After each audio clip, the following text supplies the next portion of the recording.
ಕರುನಾಡಿಗೆ ನಮಸ್ಕಾರ. ಸಿರಿಗನ್ನಡಂ ಗೆಲ್ಗೆ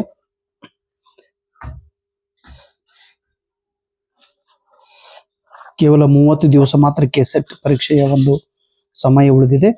ಈ ಸಮಯದಲ್ಲಿ ನೀವೆಲ್ಲರೂ ಈ ಒಂದು ಕನ್ನಡ ಮೀಡಿಯಂ ಥಿಯರಿ ಬುಕ್ ಅನ್ನ ಓದಿ ರಿಸಲ್ಟ್ ಅನ್ನ ಮಾಡಿಕೊಳ್ಳಬೇಕು. ಈ ಬುಕ್ ಬಗ್ಗೆ ನಾನು ಇದಕ್ಕಿಂತ ಮುಂಚೆ ಹೇಳಿದ್ದೆ, ಆದರೂ ಕೂಡ ಇನ್ನೊಮ್ಮೆ ನಿಮ್ಗೆ ಸ್ವಲ್ಪ ಹೇಳುವ ಸಲುವಾಗಿ ನಾನು ಏನು ಮಾಡಿದ್ದೀನಿ ರೀ, ನಿಮ್ಗೆ ಈ ಬುಕ್ ಅನ್ನ ನಾನು ತೋರಿಸ್ತಾ ಇದ್ದೀನಿ. ಸೊಲ್ಲಾಪುರ ಸಿದ್ದರಾಮೇಶ್ವರರು, ನಡೆದಾಡುವ ದೇವರು, ಇವರೆಲ್ಲರ ಆಶೀರ್ವಾದ ನಿಮ್ಮ ಮೇಲೆ ನನ್ನ ಮೇಲೆ ಇರಲಿ. ನಮ್ಮೆಲ್ಲರ ಸ್ಫೂರ್ತಿ. ಇದು ಸಿಲೆಬಸ್. ಓಕೆ, ಸಿಲೆಬಸ್ ಅನ್ನ ಓದ್ರಿ. ಓಕೆ, ಸಿಲೆಬಸ್ ಡೀಟೇಲ್ ಆಗಿ ಬರ್ದಿದ್ದೈತಿ. ಇನ್ನು ಬೋಧನೆಯ ಸಾಮರ್ಥ್ಯ ಜಸ್ಟ್ ಇದು ನೋಡ್ರಿ, ನಿಮ್ಗೆ ಗೊತ್ತಾಗ್ತೈತಿ ಎಷ್ಟು ಪೇಜ್ ಐತಿ. ಇದು 1 ಪೇಜ್, 1 ಪೇಜ್.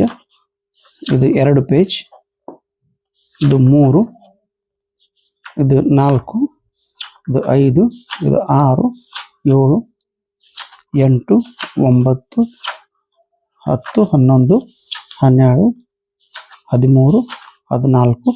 ಆಮೇಲೆ ಕೆಲವೊಂದು ಇಂಪಾರ್ಟೆಂಟ್ 100 ಕನ್ಸೆಪ್ಟ್ ಕೂಡ ಇದ್ರೊಳಗೆ ಕೊಟ್ಟಿದ್ದೈತಿ. ಇದನ್ನ ಓದ್ಕೋಬೇಕು. ಓಕೆ, ಇದಾದ ನಂತರ ಕೇವಲ 1 ಪೇಜ್, ಒಂದು 25 ಕ್ವಶನ್, MCQ ಕ್ವಶನ್ ಇದರಲ್ಲಿ ಇದೆ. ಇನ್ನು ಇಷ್ಟು ನೀವು ಓದಿದ ಮೇಲೆ ಏನು ಮಾಡಬೇಕು ಅಂತಂದ್ರಿ, ಇಷ್ಟು ಓದಿದ ಮೇಲೆ ಈ ಬುಕ್ದೊಳಗಿರುವಂಥ ಒಂದು ಇದೇನು ಕ್ವಶನ್ ಬ್ಯಾಂಕ್ ಐತಿ, ಇದು ಕ್ವಶನ್ ಬ್ಯಾಂಕ್. ಈ ಕ್ವಶನ್ ಬ್ಯಾಂಕ್ದೊಳಗೆ ನಾನು ಪ್ರತಿಯೊಂದು ಚಾಪ್ಟರ್ ಕೆಳಗಡೆಗೆ ಇಂಪಾರ್ಟೆಂಟ್ ಕ್ವಶನ್ ಅನ್ನ ಕೊಟ್ಟಿದ್ದೈತಿ. ಇದೇ ಸೆಪ್ಟೆಂಬರ್ ತಿಂಗಳದೊಳಗೆ ಈ ಬುಕ್ ಅನ್ನ ಬಿಡುಗಡೆ ಮಾಡಿದ್ದು. ಈ ಬುಕ್ ಭಾಳ ಚಿಕ್ಕ ಬುಕ್ ಇದೆ, ಇದು ಭಾಳ ಹೊಸ ಬುಕ್ ಇದು. ಇದರಲ್ಲಿ ಇಂಪಾರ್ಟೆಂಟ್ ಬೇಸಿಕ್ ಕ್ವಶನ್ಸ್ ಅದಾವ್ರಿ. ಇಲ್ಲಿ ಬರ್ದಿ ನೋಡು, ಪೇಪರ್ ನಂಬರ್ 1 ಇವು 4 ಮಟೀರಿಯಲ್. ಇದು ಪ್ರಶ್ನೋತ್ತರ ಸಂಪುಟ 1. ಸಂಪುಟ 1 ಒಳಗ್ರಿ ಏನು ಕೊಟ್ಟಿನಿ ಅಂದ್ರೆ ಇಂಪಾರ್ಟೆಂಟ್ ಕ್ವಶನ್ಸ್ ಅನ್ನ ಕೊಟ್ಟಿದ್ದೀನಿ. ಪೆನ್ ಇತ್ತು, ಪೆನ್ ಕೊಡು. ಚಿನ್ನು ಪೆನ್ ಕೊಡು, ಪೆನ್ನರ್ ಕೊಡು, ಪೆನ್ಸಿಲರ್ ಕೊಡು.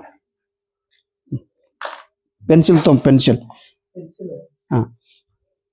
ಇದು ಸರಳ ಪ್ರಶ್ನೆಗಳು ಇದರೊಳಗೆ ಐತಿ ಈ ಬುಕ್ದೊಳಗೆ. ಆಮೇಲೆ ಸಂಪುಟ 2 ಸಂಕಲ್ಪ ಆಧಾರಿತ ಕನ್ಸೆಪ್ಟ್ ಬೇಸ್ಡ್ ಐತಿ. ಇದು ಬರ್ದಿನ, ಆದ್ರೆ ಇನ್ನೂ ಪಬ್ಲಿಷ್ ಮಾಡೋದಾಗಲಿಲ್ಲ, ಸ್ವಲ್ಪ ತೊಂದರೆದೊಳಗೆ ನಾನು ಬಂದಿದ್ದೆ. ಕೊಡು. ಇದು ಸಂಪುಟ 3 ವಿಚಾರ ಮಂಥನ, ಕ್ರಿಟಿಕಲ್ ಅನಾಲಿಸಿಸ್ ಬೇಸ್ಡ್ ಮೇಲಿಂದ. ಇರ್ಲಿ ಬಿಡು.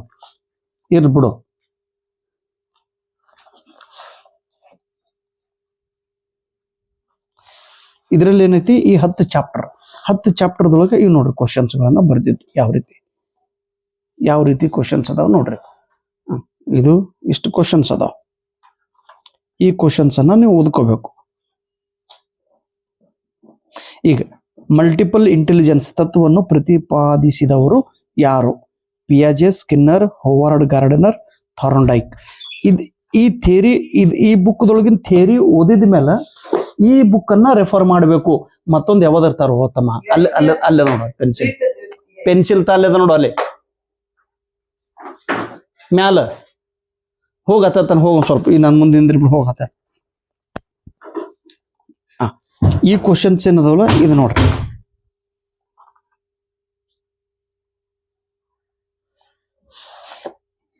ಈಗ ಉತ್ತಮ ಶಿಕ್ಷಕನ ಮುಖ್ಯ ಗುಣ ಯಾವುದು? ಕಠಿಣತನ, ಸಹಾನುಭೂತಿ, ಮೂಢನಂಬಿಕೆ, ಕೋಪ. ಸಹಾನುಭೂತಿ. ಈಗ ನಮ್ಮ ಸಮರ್ಥನೆ ಮೇಲೆ ನಾ ಕೋಪ ತೋರ್ಸೇನ್ರಿ. ಕೋಪ ತೋರ್ಸೋಣ, ಅವನು ಸಿಟ್ಟಿಗೆ ಬಂದು ಹೋಗ್ಬಿಟ್ಟ. ವಿಡಿಯೋರ್ ಮಾಡು, ನಿಂತು ಹೊಯ್ಕೊ ಅಂದ ನನಗ. ನನ್ ಸಿಟ್ಟು ಭಾಳ ಅದ್ರಿ, ಏನ್ ಮಾಡೋದು? ನನ್ನ ಸಿಟ್ಟು ಭಾಳ ಸಿಟ್ಟೈತಿ ನನಗ. ನನ್ನ ಸಿಟ್ಟನ್ನ ನೋಡಿಲ್ ನೀವು. ಅಧ್ಯಾಪನದ ಮೂಲ ಉದ್ದೇಶವೇನು? ಎದಕ್ಕೆ ನಾವು ಅಧ್ಯಾಪನ ಮಾಡಬೇಕು? ವಿದ್ಯಾರ್ಥಿಗಳಲ್ಲಿ ಭಯ ಹುಟ್ಟು ಹಾಕುವುದು, ವಿದ್ಯಾರ್ಥಿಗಳ ಜ್ಞಾನವನ್ನು ವೃದ್ಧಿಸುವುದು, ವಿದ್ಯಾರ್ಥಿಗಳನ್ನ ನಿರ್ಲಕ್ಷ್ಯ ಮಾಡೋದು, ಪರೀಕ್ಷೆಗಾಗಿ ಕಲಿಸಲು ಮಾತ್ರ. ಇವೆಲ್ಲ ಸಿಂಪಲ್ ಕ್ವಶನ್. ಶಿಕ್ಷಕರು ಪರೀಕ್ಷೆ ನಡೆಸುವ ಉದ್ದೇಶ ಯಾವುದು? ಮಕ್ಕಳಿಗೆ ದಂಡ ನೀಡಲು, ಮಕ್ಕಳ ತಿಳುವಳಿಕೆಯನ್ನು ಪರಿಶೀಲಿಸಲು, ಸಮಯ ಹಾಳು ಮಾಡಲು, ಮಕ್ಕಳ ಮೇಲೆ ಒತ್ತಡ ತರಲು. ಶಿಕ್ಷಕರ ಮೂಲ ಕರ್ತವ್ಯ ಏನು? ನೋಡ್ರಿ, ಈ ರೀತಿ ಇವು ಸಿಂಪಲ್ ಕ್ವಶನ್ ಅದಾವ್ರಿ. ಥಿಯರಿ ಓದಿದ ಮೇಲೆ ಇವೆಲ್ಲ ಕ್ವಶನ್ ನೀವು ಸ್ವತಃ ಬಿಡಿಸ್ಬೇಕು. ನಾನು ಮ್ಯಾಕ್ಸಿಮಮ್ ಎಲ್ಲಾ ಪ್ರಶ್ನೆಗಳಿಗೆ ಆನ್ಸರ್ ಹುಡುಕಿ ಬರ್ದಿದ್ದೀನಿ. ಆದ್ರೆ ನೀವು ಸ್ವಲ್ಪ ಮಾಡಬೇಕು. ಎಲ್ಲನೇ ನನ್ನ ಮೇಲೆ ಕೂಡ್ಬೇಡ್ರಿ ಪ್ಲೀಸ್. ಕೆಲವೊಬ್ರು ಇದ್ರೊಳಗೆ ಉತ್ತರ ಹೇಳಿಲ್ಲಲ್ರಿ ಸರ್, ನಮ್ಗೆ ಕೊಟ್ಬಿಡ್ರಿ, ನೀವೇ ಉತ್ತರ ಹೇಳ್ರಿ ಅಂತೇಳಿ ನನಗೆ ತ್ರಾಸ ಮಾಡಬೇಡ್ರಿ. ಹೇಳೋ ಉದ್ದೇಶ ಏನಿರ್ತದ ಗೊತ್ತದ್ರಿ? ಇದು ಹೇಳೋ ಉದ್ದೇಶ ಇವೆಲ್ಲ ಕ್ವಶನ್ಸ್ ಅನ್ನ ಓದ್ಕೊಂಡ್ ಬಿಡ್ಬೇಕು ನೀವು ಕಂಪಲ್ಸರಿ. ನೀವು ಸ್ವತಃ ಪ್ರತಿಯೊಂದು ಪ್ರಶ್ನೆಗೆ ಆನ್ಸರ್ನ ಹುಡುಕ್ರಿ, ಆನ್ಸರ್ನ ಮಾಡ್ರಿ, ಆಗ್ತೈತಿ. ಏನ್ ದೊಡ್ಡ ವಿಷಯ ಅಲ್ಲ. ಎಷ್ಟು ಕ್ವಶನ್ ಅದು ಇದ್ರೊಳಗೆ ನೋಡ್ರಿ.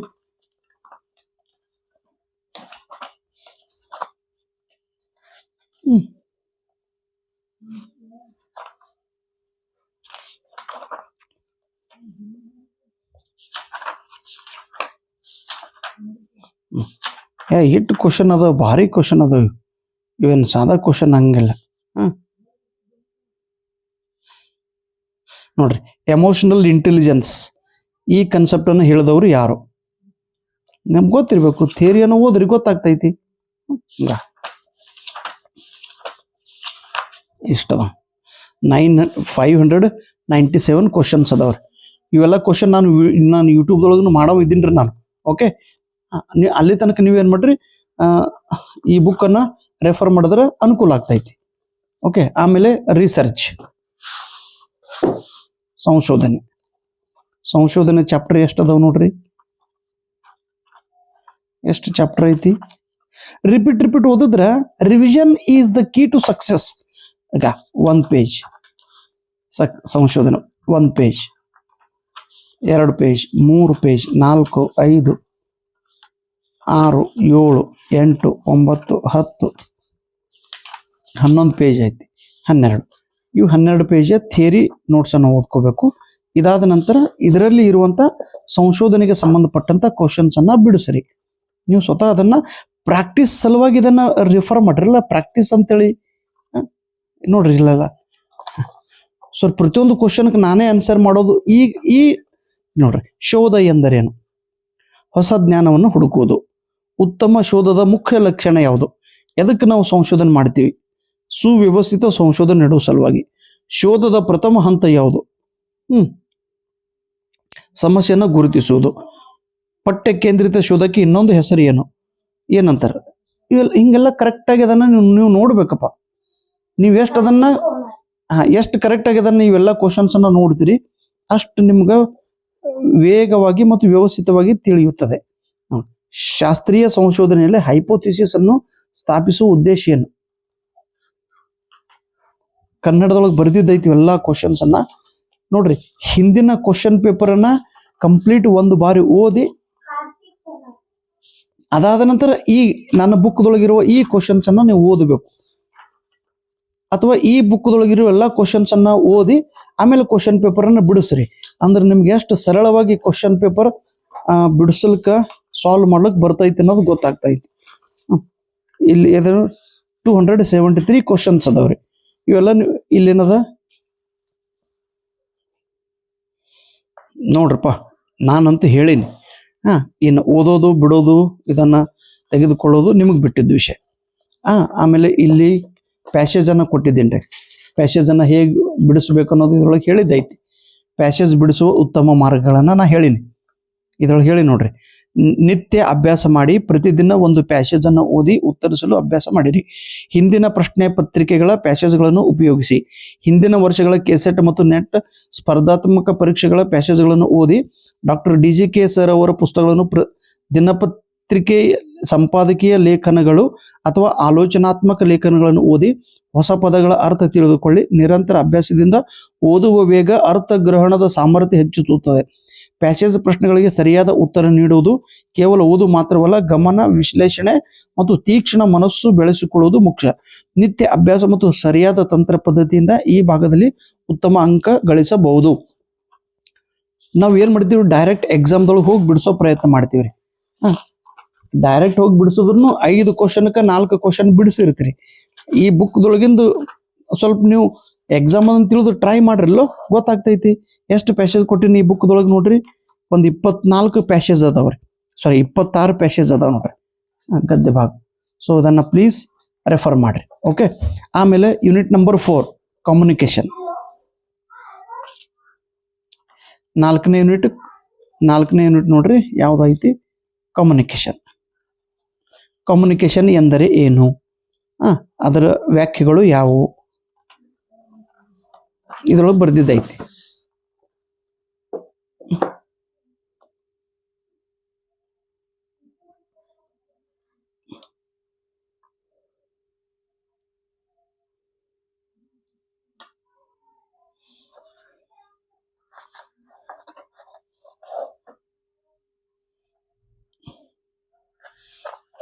ಡೆಫಿನೇಷನ್ ಅದಾವ್ರಿ.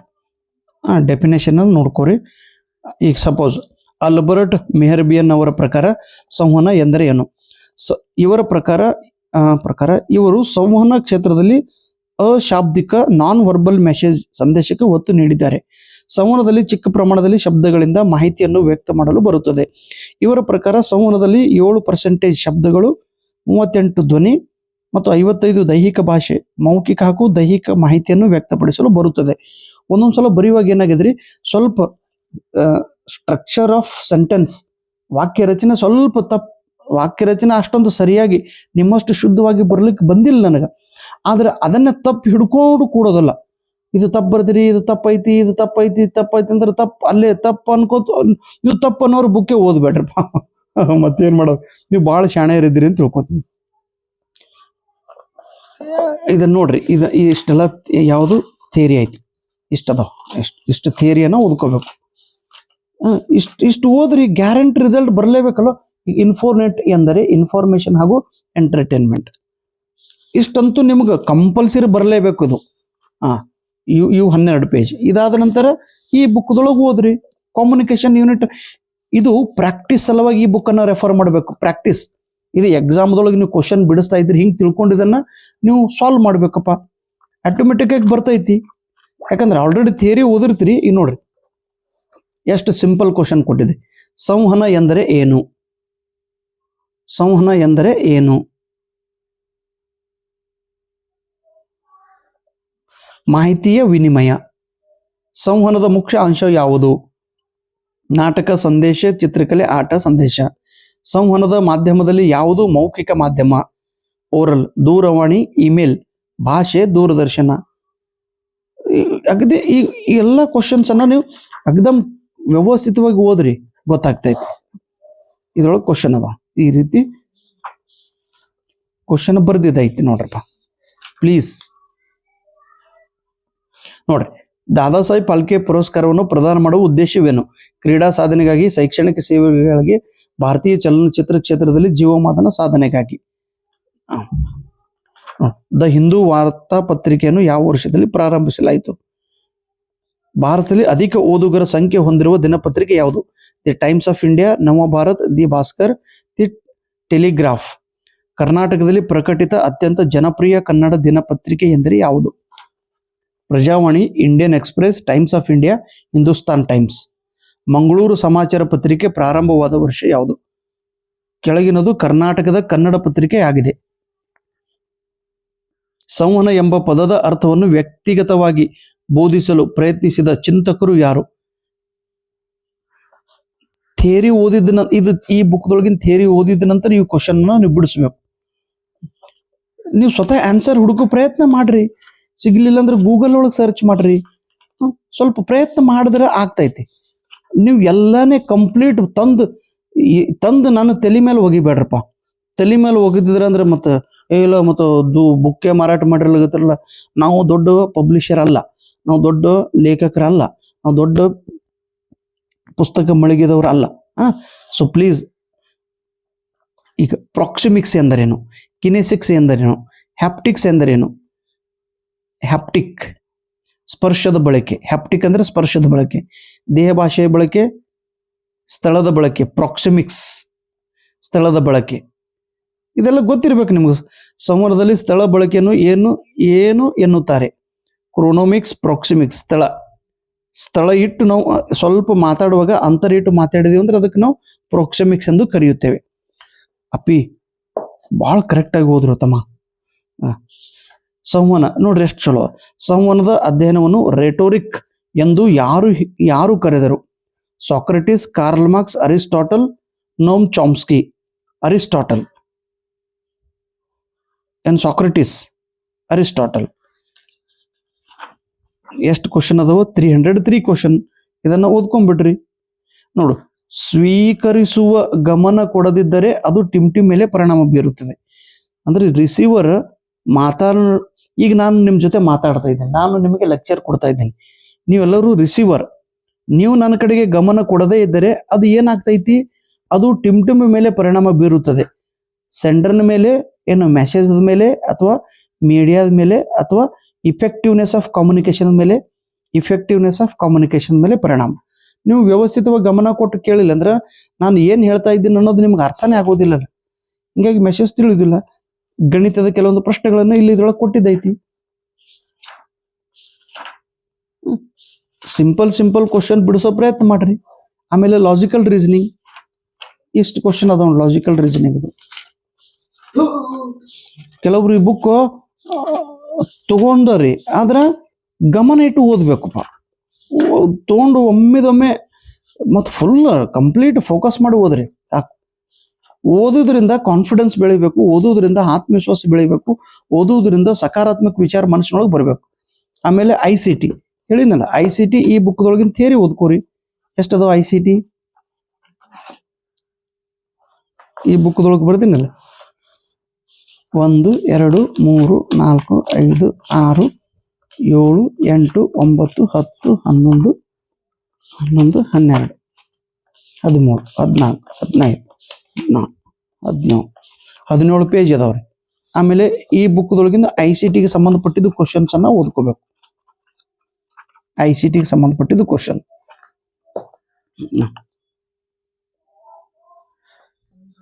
ಈ ರೀತಿ ತಾವೆಲ್ಲರೂ ಓದ್ಕೋರಿ ಅಂತ ಹೇಳಿ ಈ ಕ್ವಶನ್ಸ್ ಅದಾವ ನೋಡ್ರಪ್ಪ. ವ್ಯವಸ್ಥಿತವಾಗಿ ಓದ್ರಿ, ರಿಸಲ್ಟ್ ಮಾಡ್ಕೋರಿ.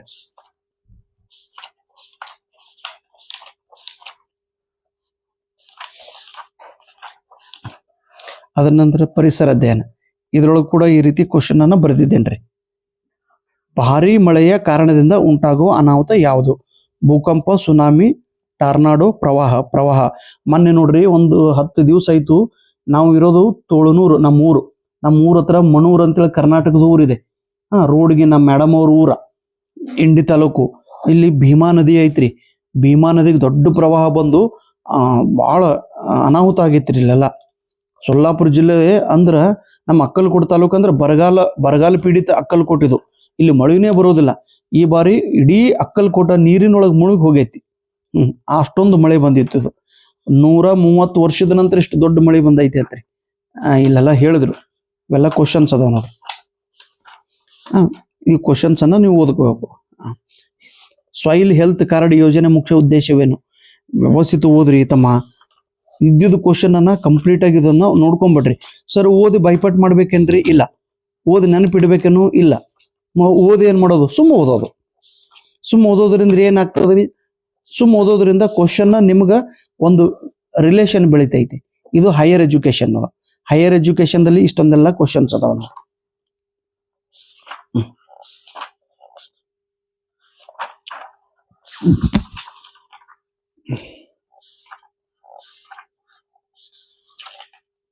ಕೋಠಾರಿ ಆಯೋಗದ ಅಧ್ಯಕ್ಷರು ಯಾರು? ಸರ್ ಇಷ್ಟು ಸ್ವಲ್ಪ ಕೇಳ್ತಾರೇನ್ರಿ. ಶಿಕ್ಷಣವೇ ರಾಷ್ಟ್ರೀಯ ಅಭಿವೃದ್ಧಿಗೆ ಕೀಲಿಕೆ ಎಂಬ ಮಾತು ಯಾವ ಆಯೋಗ ಶಿಫಾರಸು ಮಾಡಿದೆ? ರಾಮಮೂರ್ತಿ. ಭಾಳ ಎಷ್ಟು ಖತರ್ನಾಕ್ ಬುಕ್ ಐತ್ರಿ ಇದು. ಅದರದ್ದು ಬೆಲೆ ಕಂಪ್ಲೀಟ್ ನಂಬಿಕೆ ಇಟ್ಟು ಓದಿದವರಿಗೆ ಗೊತ್ತಾಗೋದು. ಮೇಲೆ ಒಂದು ಓದೋರಿಗೆ ಏನು ಗೊತ್ತಾಗೋದು. ಓರಿಯೆಂಟಲ್ ಶಿಕ್ಷಣದ ಪ್ರಮುಖ ವಿಷಯ ಯಾವುದು? ಸಂಸ್ಕೃತ ಮತ್ತು ಪಾಲಿ. ಈ ರೀತಿ ಇದನ್ನ ನೀವು ಕರೆಕ್ಟ್ ಆಗಿ ನೋಡ್ಕೊರಿ. ಎಷ್ಟು ಕ್ವಶನ್ ಅದಾವ್ರಿ? 830 ಕ್ವಶನ್ ಅದಾವ. 830 ಕ್ವಶನ್ಸ್. ಸಮರ್ಥ ಮಾತಾಡ್ಬೇಡ. ಈ ರೀತಿ ಇದನ್ನ ತಾವೆಲ್ಲರೂ ಓದ್ರಿ. ಈ ಬುಕ್ ಅನ್ನ ಕಂಪಲ್ಸರಿ ಆಗಿ, ನನಗೋಸ್ಕರ ಈ ಬುಕ್ ಅನ್ನ ತಗೋರಿ. ಯಾಕೆ ತಗೋರಿ ಅಂದ್ರ, ಈ ಬುಕ್ ಓದಿದ್ರೆ ರಿಸಲ್ಟ್ ಬರಲೇಬೇಕು. ಓದಿ ಮೊದಲು ನೀವು ಪಾಸ್ ಆಗ್ರಿ. ಆಮೇಲೆ ನೀವು ಇನ್ನೊಬ್ರಿಗೆ ಮಾರ್ಗದರ್ಶನ ಮಾಡ್ರಿ, ಇನ್ನೊಬ್ರಿಗೆ ಬುಕ್ ಕೊಡ್ರಿ, ಇನ್ನೊಬ್ರಿಗೆ ನೀವು ಪ್ರೇರಣೆ ಕೊಡ್ರಿ. ಅದು ನಿಮಗ್ ಬಿಟ್ಟಿದ್ದು. ಈಗ ನೀವು ಇದನ್ನ ಓದಿ ರಿಸಲ್ಟ್ ಮಾಡ್ಕೋಬೇಕು. ಕೆಸೆಟ್ ನೆಟ್ ಎರಡೂ ರಿಸಲ್ಟ್ ಅನ್ನ ಮಾಡ್ಕೊಡ್ರಿ. ಸರ್ ಟೈಮ್ ಇಲ್ರಿ, ಈಗೆಲ್ಲ ಓದೋದು, ಈಗ ಅರ್ಲಕ್ ಹೋಗ್ಬೇಡ್ರಿ. ಕೊನೆ ಹಂತದೊಳಗೆ ಓದಿದ್ದು, ಕೊನೆ ಹಂತದೊಳಗೆ ನೋಡಿದ್ದು, ಕೊನೆ ಹಂತದೊಳಗೆ ಕೃತಿ ಮಾಡಿದ್ದು, ಕೊನೆ ಹಂತದೊಳಗೆ ಗಮನ ಇಟ್ಟಿದ್ದು ನಿಮ್ಮ ಪರೀಕ್ಷೆದೊಳಗೆ ನಿಮಗೆ ಕೈ ಹಿಡಿಲೇಬೇಕು. ಕೈ ಹಿಡಿತೈತಿ. ಓಕೆ. ಸೊ ಇದನ್ನ ಓದಿ ಕೆಸೆಟ್ ಅನ್ನ ಪಾಸ್ ಆಗ್ರಿ, ನೆಟ್ ಎಕ್ಸಾಮ್ ಅನ್ನ ಪಾಸ್ ಆಗ್ರಿ. ಇವೆರಡು ಬುಕ್ ನಿಮ್ ಜೊತೆಗೆ ಇರಲಿ ಅನ್ನುವ ಆಶಯದೊಂದಿಗೆ ನಿಮ್ಗೆಲ್ಲರಿಗೂ ಒಳ್ಳೆಯದಾಗ್ಲಿ. ಧನ್ಯವಾದ. ನಮಸ್ಕಾರ.